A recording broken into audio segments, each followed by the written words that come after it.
We are nearing the end of truffle season in Oregon, so here to show us how to enjoy these delicacies before they are gone, we welcome back cooking instructor Jessica Hansen. Great to see you. Great to be here. Thanks so much. It smells so good in here already. I'm very excited. It's very fragrant when you have truffles around you. Yes. So we're going to be putting together something that is a really simple and easy tart to celebrate mushrooms, wild mushrooms, as well as experienced truffles, because there's so many ways you can add truffles to just about any dish to get that lovely, fragrant smell of the earth. Have you worked with truffles before? I definitely have not. Oh, well, I'll just start by showing you some of the things. We've got mushrooms here as well as truffles, and these were just foraged this weekend. Oh, cool. And so this is a really pretty one because it's so big. Here, go ahead. You can't hurt it. So smell that. That is an Oregon white truffle. It grows naturally so fragrant. near Douglas fir trees. Okay. There's also the black truffle, which is the black winter truffle, very sought after, has that black color to it. And when you cut into it, it's got the beautiful markings that you would recognize in a truffle. Take a little smell on that one. And we're going to pair these with a lot of different mushrooms. So if you haven't seen some of these before, we've got king trumpet mushrooms, which they look like a fairy should live on underneath them as far as I'm concerned. They're so adorable. So maitake mushrooms, shiitake, which are really easy to see in a grocery store. Yes. And then we've got some other oyster mushrooms, which sometimes when people look at these, they're like, I don't know what to do Where to begin, yes. Right? So just stop worrying about it. Okay. This is as easy, like, it's just a mushroom. Like, did you notice I have no cutting board? Like, it doesn't matter. We're just going to tear these up. So we're sauteing these mushrooms to get a little bit of the moisture out of them, because especially this time of year, they are thriving in these moist environments, pulling the moisture out of the air and the ground.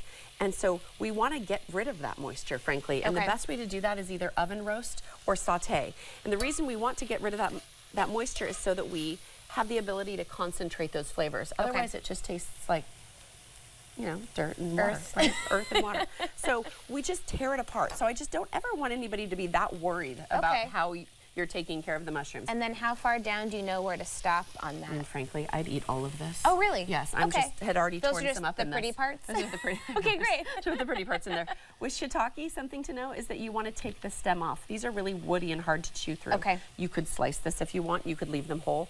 I just break them apart. How great is that? This is what I'm trying to teach you. You just don't have to stress out about it. One less utensil to clean. I'm all about that. And then just, again, these are those maitake mushrooms. Just throw them in there. Okay. Yeah, and so we'll get those good and sauteed. What's important when you're sauteing mushrooms is to not overcrowd your pan. This is about the maximum you'd want to see in this pan so that you have the ability to have steam go off. And I sauteed these a little bit as we were, chatting before the segment, because I wanted to make sure that you notice the way you test to see when they're done is if there's no more steam coming off the pan. You know the moisture is not there any longer. That makes sense. Okay. Yeah. So then we're just going to turn that into a quick tart.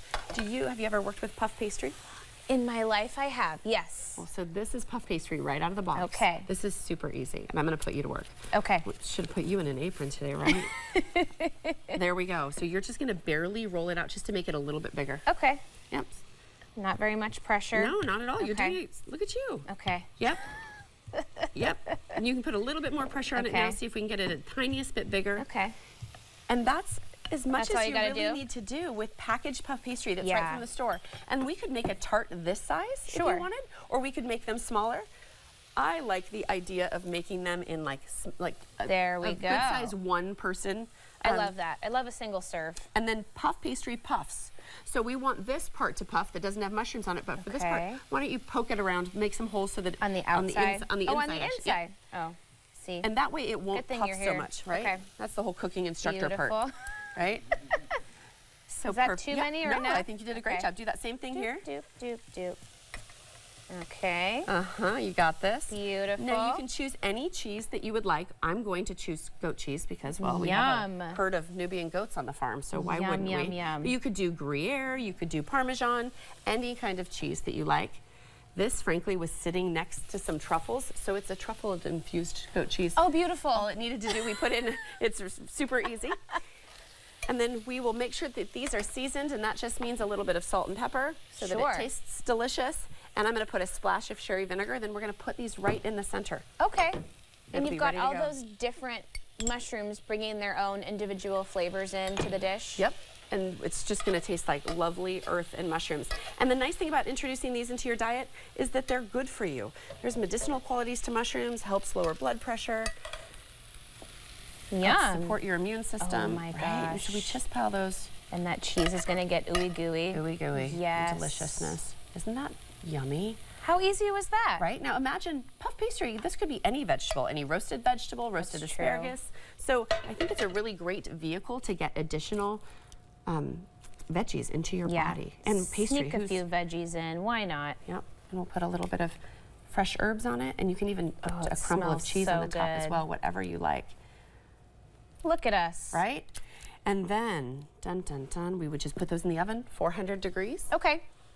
And through the magic of television, pull out. Look at those. Perfect and beautiful. So puff pastry does all the work for you. It puffs right around wherever we didn't mark it with the fork, and we're not, the weight of the mushrooms are on it. I'm digging in. Oh, do you want to dig in? Yes, a plate right please. here. And how many minutes do you think this will need in the oven? It's just about color, since you've already cooked the mushrooms, so it's going to take about 15 to 20 minutes. Oh, that's not so bad. No, and this paired with a lovely salad is this. just a great way of enjoying the mushrooms, what's in season right now. I want a little bit of everything in Well, one I'm a bite, little- so I'm working really hard. Oh, I want you to work hard. No, I Yeah. just thought about this. We didn't even shave any of the fresh. Watch this. Stop everything. Right? Just a Because you a just skosh. need a little tiny bit, right? And they don't need to be cooked. It's just nice to have pack that a punch. flavor. And there you have a great meal. Oh my goodness. You happy now? Yay! It's a very simple way to get a meal on the table, and really, you saw this. Most of this is just going to be done in about 25, 30 minutes. So yummy, so easy. And Oregon's bounty. Right? Great to see you. Great to have. Thank you Great to be so here. much. We'll have this recipe and more on our website at KATU.com. We'll be right back with more Afternoon Live right after this.